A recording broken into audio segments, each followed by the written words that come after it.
Hello everyone. So today let us talk about challenges with Scriptrunner Consulting. Now, I was thinking of the right title for this video. I was thinking whether I should say challenges or problems, but I just want to share my experience. Now, I have been doing Scriptrunner Consulting for many years. In fact, since the beginning of Scriptrunner. Now, the thing is with Scriptrunner is used and it should be used ideally to fill gaps in Jira's functionality. And by the way, I will be focusing more on the Jira data center on-prem version rather than cloud for obvious reasons. Now, the thing is that when you are writing scripts on Jira data center, you basically have to be a bit more careful. Now, when I do consulting, when I provide my scripting services to my clients, it can be a bit challenging to maintain the scripts, and there are other challenges which I will try to cover. Now, let me give you a scenario, or let me just share one of my recent experience. I think around 2 years back, or maybe sometime last year, early last year, or I should say into 2022. It has been more than a year now. I wrote a script for a client, and that script was not really a straightforward, simple script. That script was actually doing quite a lot of things, and number of lines of code I forgot, but it was definitely I think more than 100, more than 150. It was not too big, but it was definitely not really easy code to just scan and figure out 1 year later what I did. And that happens. So that is actually the challenge. If after 1 year, so the way we work with our clients, it could be, of course, an ongoing engagement where we have some kind of regular engagement with the client where we, maintain their Jira instance, where we write regular scripts for them. But sometimes it can be just ad hoc.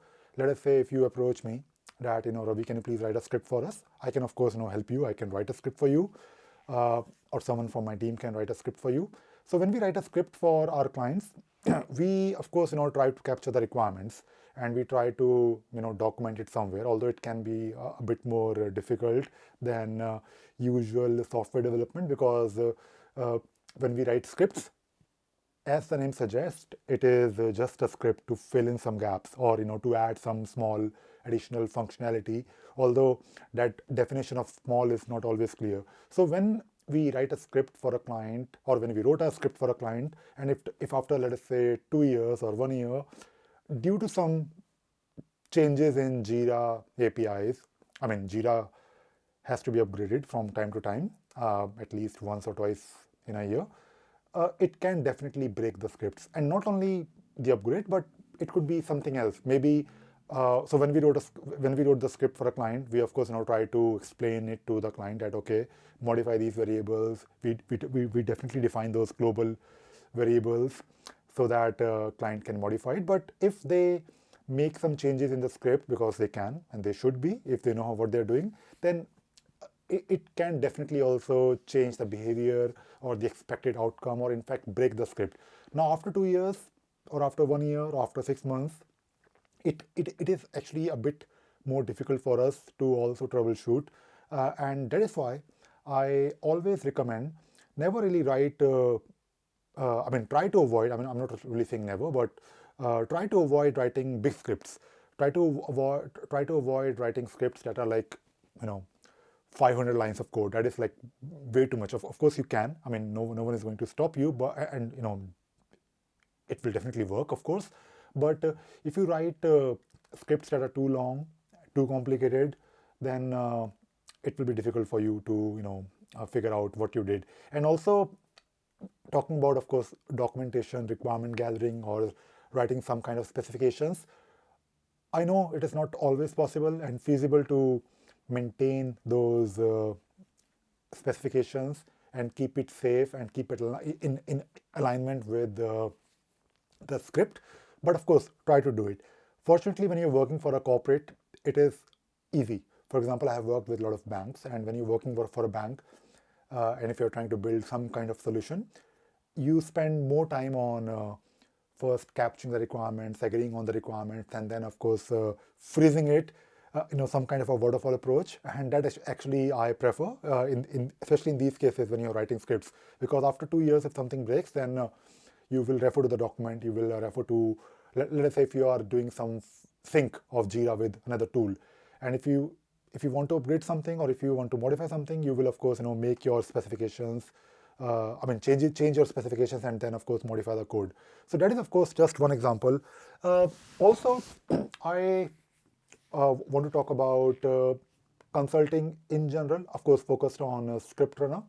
Now the thing is, when you are working with clients, because Scriptrunner for Jira will let you write code, and code is code, it can be a bit more challenging for us as a consultant to give you an accurate quotation or estimate, because when we try to talk to you in the beginning, like, okay, you want to do some modification in your insight, right?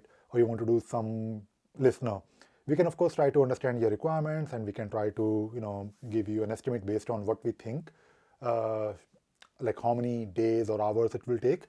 And in most cases, to be honest, because we have done this so many times, in most cases we are not worried about whether we can implement the solution or not. We are not really worried about whether this is feasible or not, because if something is not feasible, we just tell our clients straight away that no, it is not possible.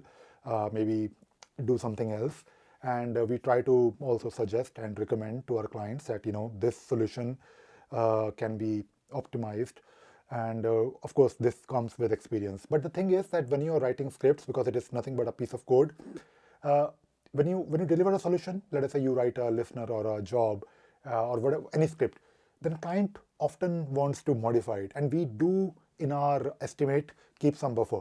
And we try to be upfront with our client that, okay, we have given you a quote. It will take, let us say, somewhere in the range of maybe 5 to 10 days, or maybe 5 to 7 days. So don't feel surprised, because the way we work, and I'm sharing this because I'm trying to help you if you're doing something similar, or maybe if you're a client, you're trying to hire a consultant, especially a Scriptrunner consultant. Now, when we give you a quotation, we try to give you a range so that you know for sure that, okay, it will not take more than 10 days. But at the same time, we only bill for the actual number of hours or maybe days we spent on writing the code. And of course, we try to get some kind of sign off. For example, when you're writing when you're discussing the requirements or when we discuss the requirements with our clients, we try to, of course, agree on the expected outcome. So if you're trying to write some kind of a scripted field where the expected outcome is, let us say, some kind of a date, right? And you want a specific format of that particular date, then that is the expected outcome, and the actual value of that particular date field should be based on some logic. So we get an agreement on this, and this is something that we tell our clients upfront. Okay, this is the expected outcome, and we'll write a script for you that will do this. Please check this on staging or UAT, whatever environment, or maybe dev, and then tell us, are you happy with it? If they're happy with it, then that is it. We then, of course, try to modify a few things if we have to, because I know sometimes when you see things in reality on production, you may want to modify something, but that actual buffer is there in our quotation, in our estimate. But it is not always easy for us as a consultant to convince this to a client, because sometimes they think that, okay, if we have to write a script, then please work on a fixed rate, or give us an estimate and do whatever you can in that particular amount. So that is not how we want to work, and I don't really think you should expect this from your consultant. And of course, these are not really challenges. In a way, it is a challenge or challenges, but I'm just trying to share things that might help you if you are doing something similar. For us, we prefer working on bigger engagements, long-term engagement, where we actually own the solution, or we actually control their Jira instance, because in that case, not only we are writing the script in the beginning, but we are also deploying it, and also we are working with the business users. We are also maintaining it. If something goes wrong, we also provide support for it. So that model is probably the best model for us. And of course, when I work with my clients or when someone is approaching us, we try to be open. We try to just give them all the options that okay, tell us how you want to work. And if you're trying to hire a script runner consultant, then what I can recommend you is first ask yourself what is your budget. And I think even if you talk about even before you talk about the budget, I think you should have clear expectations from what that consultant will do for you, because or what you want that consultant to do for you, because when it comes to Scriptrunner, it is a bit different. Scriptrunner consulting is a bit different from normal Jira consulting. It is part of it, but people often don't really consider Scriptrunner as proper development. It should be considered, because end of the day you're writing some code and you're deploying it on production environment. So try to treat Scriptrunner consulting as proper development work. And if someone like us is telling you that okay, we will first capture your requirements and deploy it on staging, then we'll ask you to perform some kind of UAT, and then you give us your sign off. So don't be surprised, because if you do this on a regular basis, then it will keep your Jira instance healthy.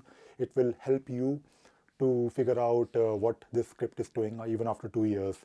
And of course, if you're working with an experienced Scriptrunner consultants like us, then you can of course expect your script to never never. I mean, I don't really think I should say never break, but it will be easier to troubleshoot, because when you're writing code, I mean, you never really know.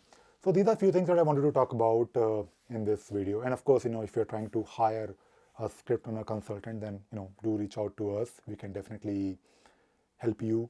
And of course, when you're working with any consultant, I mean, it could be me or anyone else in your region or in your country, just look at their profile, just look at what they have done, the work they have done for other people. By the way, we have hundreds of videos on Scriptrunner. In fact, free videos. You can go to the repository that we have to get some free code and learn Scriptrunner. And yeah, that is it. I know Jira server is probably I think there is some end of support. I will probably make another video on Jira server, or I should say Jira data center versus Jira cloud, because I wanted to talk about because I know a lot of organizations, companies will be either moving to Jira cloud or they will have to upgrade to Jira data center.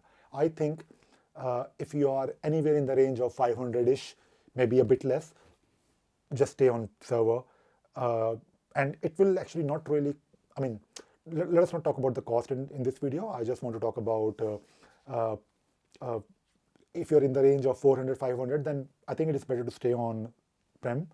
It might cost you a bit more, but Jira data center or Jira on-prem version and the level of customizations that you can do, you will never be able to do those customizations on Jira Cloud. So it is better to stay on prem, and of course you will have to upgrade your license. But I will talk about it in a separate video. All right, that is it. That is all I wanted to talk about in this video. Scriptrunner consulting experience, challenges, problems, and I hope you enjoyed watching this video and you also learned something new. Thank you very much.